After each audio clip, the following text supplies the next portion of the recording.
in this video, I'm going to show you how to add events to a WordPress website, and a couple different options, but we're going to specifically talk about using the plugin, WordPress plugin called the Events Calendar.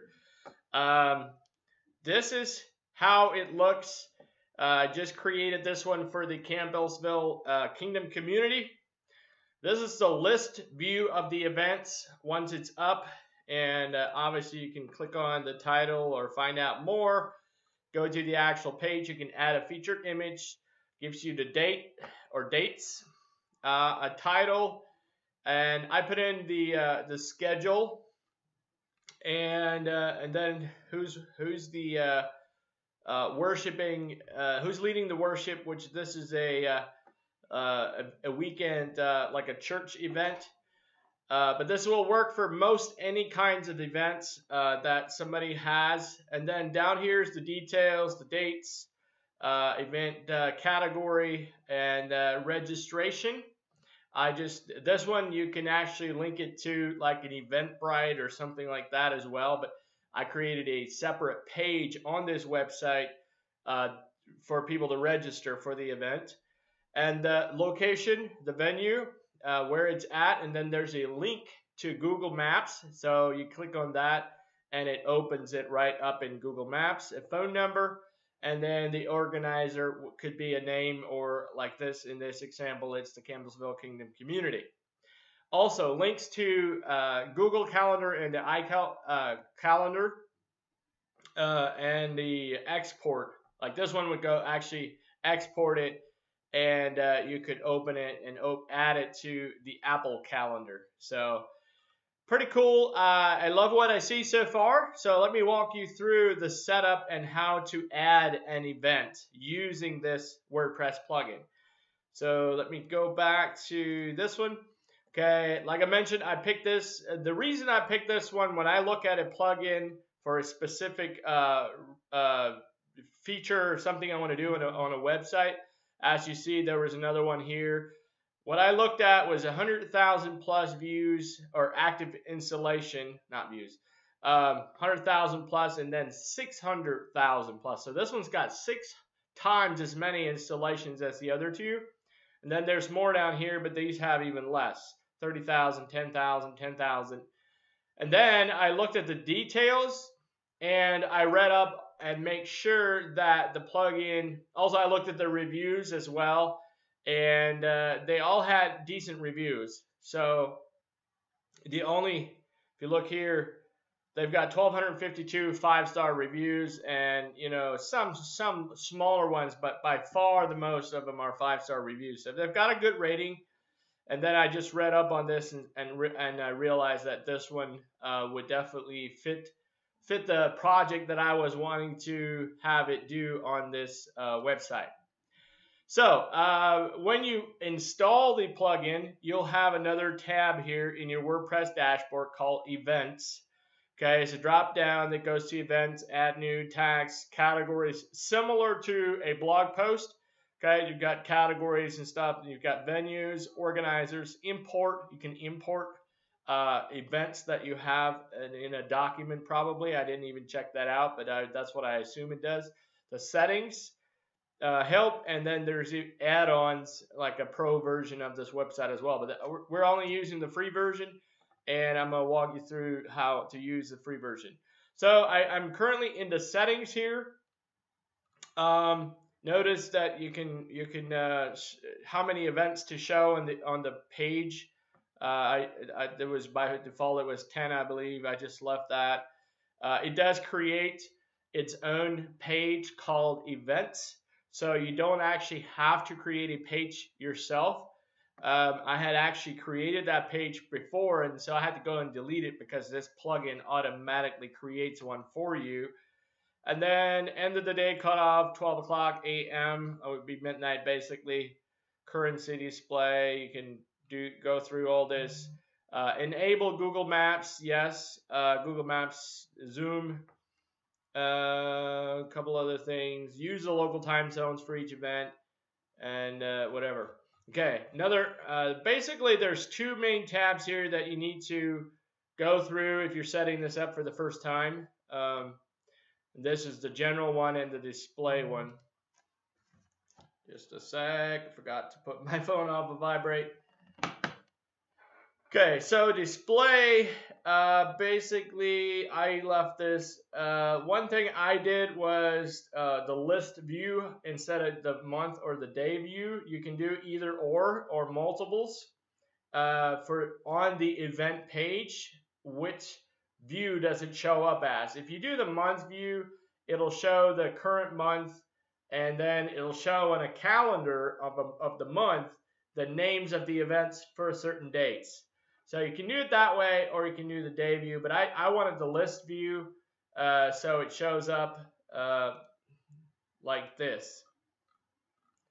No, let's go to click on events and I'll show you. So it doesn't actually show the month currently.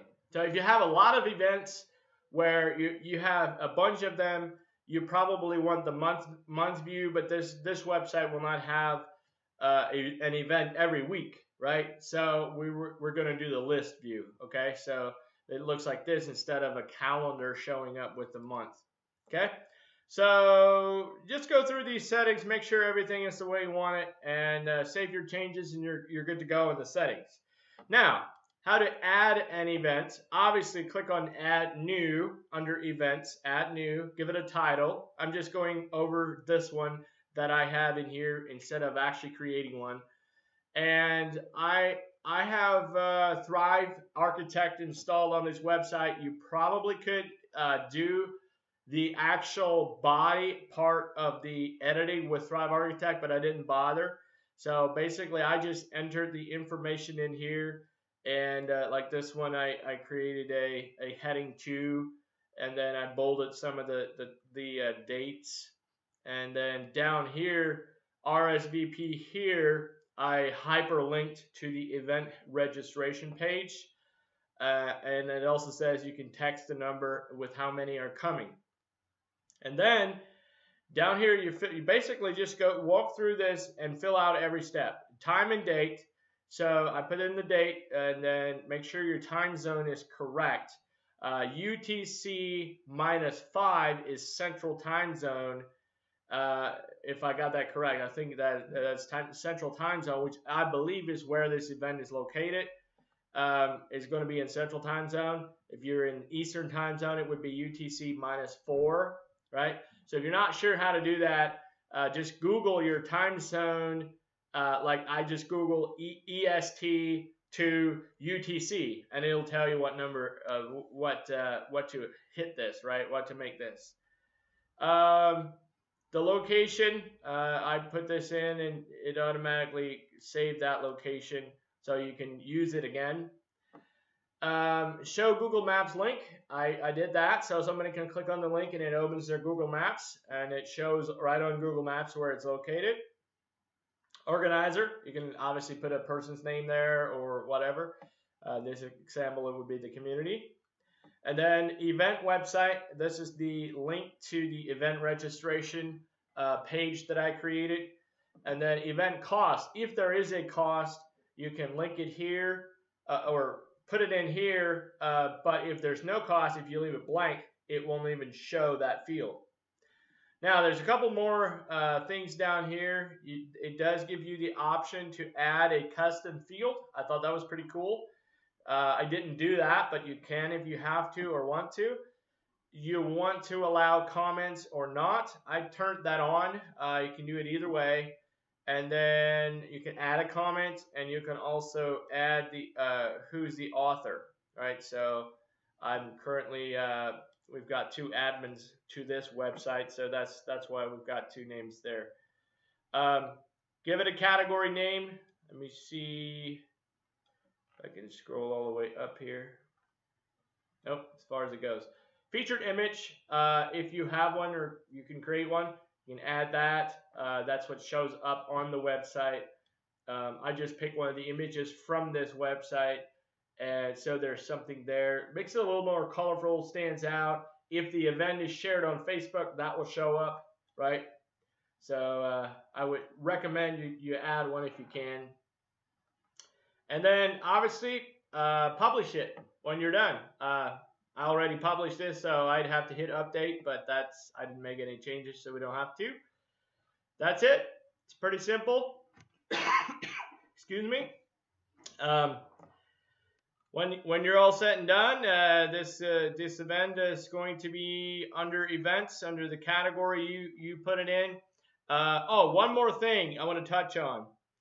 I don't know if you noticed, there's a place down here under Google Maps, right here. Show Google Map. Now you can click that, and it'll actually show the map on the website, like right on the event page. It'll show the map with a pin of where the location is. But before that to work, you have to go to APIs and add your Google Maps API code. And since I don't have that for this website, I'm obviously, I don't want to add my own. I would want to add this community's Google account Maps API key, and I don't have that currently. I just skipped that part.